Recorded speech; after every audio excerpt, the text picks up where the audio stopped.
Magandang araw mga kapolitika at welcome back dito sa ating YouTube channel.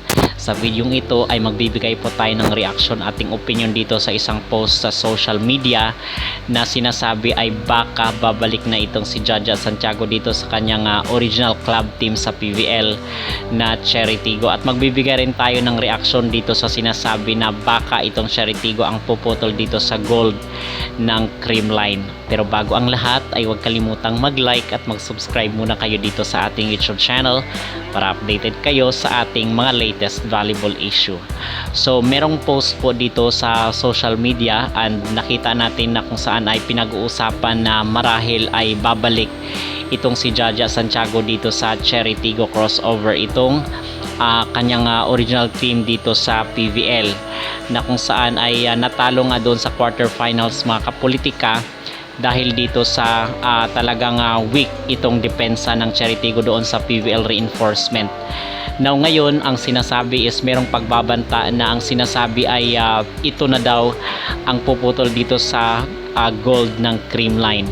Okay, kasi kung inyong matatandaan, itong si Jaja Santiago ay naudlot nga yung kanyang paglalaro or pagsali dito sa national team ng Japan, kasi nga nagbigay ng bagong rules itong FIVB at inilabas nila na itong si Jaja Santiago ay hindi pwedeng sumali dito sa national team ng Japan. So kung sa club team is pwede, kasi mga kapolitika, itong si Jaja is nakapaglaro na dito sa national team ng Pilipinas, and then pupunta siya dito sa Japan, and then naging naturalized citizen siya ng Japan, and then sasali siya dito sa kanilang national team. So hindi pwede yon.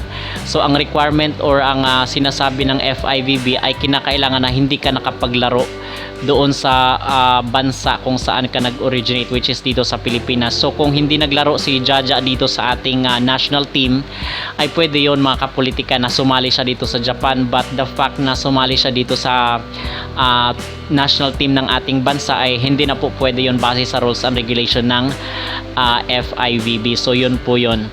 So naudlot itong pangarap ni Jaja na makapasama dito sa Olympic, dito sa VNL, kasi nga dahil dito sa bagong batas na inilabas. So somehow ngayon is nagsisirculate online yung mga agam-agam at mga spekulasyon, mga haka-haka ng mga netizen na ay dapat itong si Jaja Santiago ay dito na lang sa kanyang club team na Cherry Tigo. Okay, but on the other hand, meron rin mga nagsasabi na hindi pwede na dito siya sa Cherry Tigo kasi nga yung asawa niya is doon sa Akari. So malamang sa malamang is mas matimbang yun sa kanya, yung kanyang relationship doon sa kanyang asawa.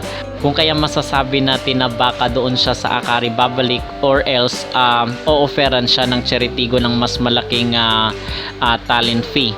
But I doubt mga kapolitika, kasi meron pa nga siyang club team rin dito sa Japan na kung saan ay magsisimula na nga sa susunod na buwan.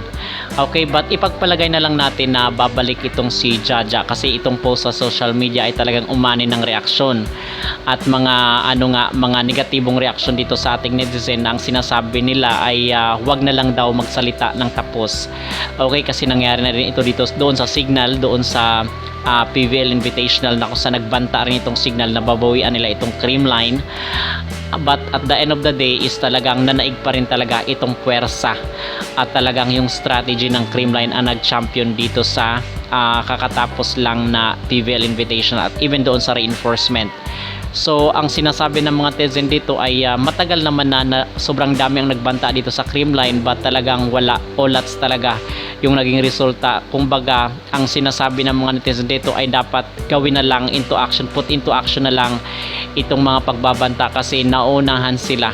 Okay, so ano ba yung ating personal na opinion dito at ating personal na masasabi mga kapolitika? Well, just like sa mga sinasabi ng mga netizen, instead na magyabangan na lang dito sa social media, magkaroon tayo ng mga post na kung saan isinahamon natin itong Creamline, ay dapat maging tahimik na lang po. Kumbaga is tahimik pero matinik. Yun, kasi laging nahamon itong Creamline dito sa mga post sa social media na kung saan is nagyayabangan na.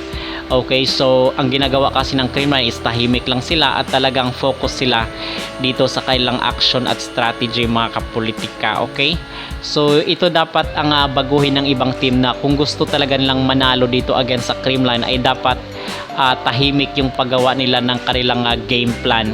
Most especially na sa mga sunod na buwan ay magsisimula na po yung All Filipino Conference at talagang wala na po dito ang import. So tingnan na lang po natin sa mga sunod na araw kung talaga nga bang babalik na itong si Jaja Santiago, but ngayon ito pa lang yung mga usap-usapan at masasabi natin mga kapolitika na wala pa nga kumpirmasyon. So it's up to her kung talagang babalik siya dito sa PVL or mananatili siya doon sa kanyang club team sa Japan. Ito ang ating sinasabi na abangan ang susunod na kabanata. And actually, andito na nga rin pala si Ea Lauri maglalaro para sa Cheritigo, at the same time itong si Jen Yerba. So abangan lang po natin mga kapolitika, talagang kaabang-abang at nakaka-excite itong All Filipino Conference kung talagang sino na naman ba ang magwawagi dito sa torneo. Okay. At sa tingin naman natin ay hindi kinakabahan itong Creamline Pulse Smasher dito sa mga balitang ito dahil anytime isanda naman itong CCS. Okay?